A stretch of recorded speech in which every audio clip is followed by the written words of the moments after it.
आपणा सर्वांना आवडणारी ही डाळ खिचडी ही रेसिपी मी आज घेऊन आली आहे।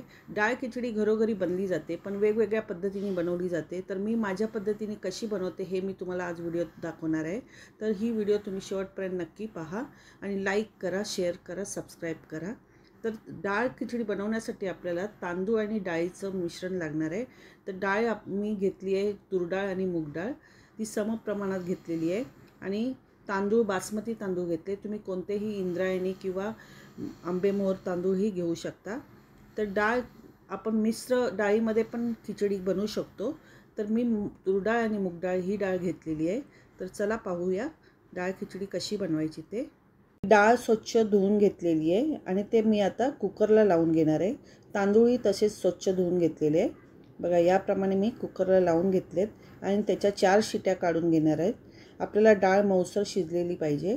आता मी फोडणीसाठी राई जिरं टाकलेलं आहे आणि राई जिरं टाकल्यानंतर मी त्यात कढीपत्ता आणि कांदा घालून घेणार आहे आणि 2 मिरच्या घातलेल्या आहेत। याप्रमाणे आपण त्याला परतून घेणार आहोत। कांदा जरा मऊसर झाल्यानंतर आपण त्यामध्ये आलं लसूणची पेस्ट टाकणार आहोत आणि ती सुद्धा परतून घेणार आहोत। आणि त्यामध्ये थोडंसं हिंग घालून मी मिक्स करून घेतलेलं आहे आणि त्यामध्ये बारीक चिरलेला एक टोमॅटो टाकलेला आहे आणि मऊसर टोमॅटो होण्यासाठी आपण त्यात मीठ घालून घेतलं आहे आणि कांदा टोमॅटो चांगला मिक्स करून घेतलं आहे आणि त्यात आपण आता मसाले घालून घेणार आहोत। हळद, गरम मसाला आणि धने जिरा पावडर आणि लाल तिखट घातलं आहे। हे सर्व आपण साहित्य मिक्स करून घेतलं आहे व्यवस्थित। कांदा टोमॅटो आपला मऊसर झालेला आहे। आता कुकरमधली डाळ मी काढून त्याला घोटून घेतलेली आहे। बघा याप्रमाणे त्याला घोटून घेऊन कढईमध्ये टाकलेली आहे आणि ती चांगली परतून घेऊया। आणि डाळ खिचडी आपल्याला जितकी लिक्विड पाहिजे म्हणजे पातळ पाहिजे तेवढं आपण त्याच्यात पाणी घालून घ्यायचं आहे।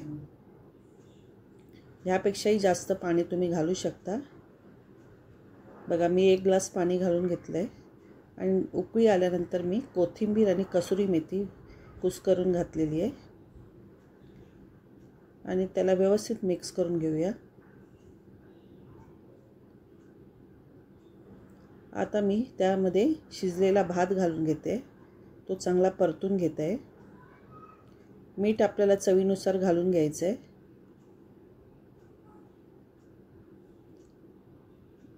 आता आपला अशी ही गरमागरम डाळ खिचडी आपली तयार झालेली आहे। जर तुम्हाला आवडली असेल तर प्लीज मला लाईक, शेअर, सबस्क्राईब करा। नमस्कार।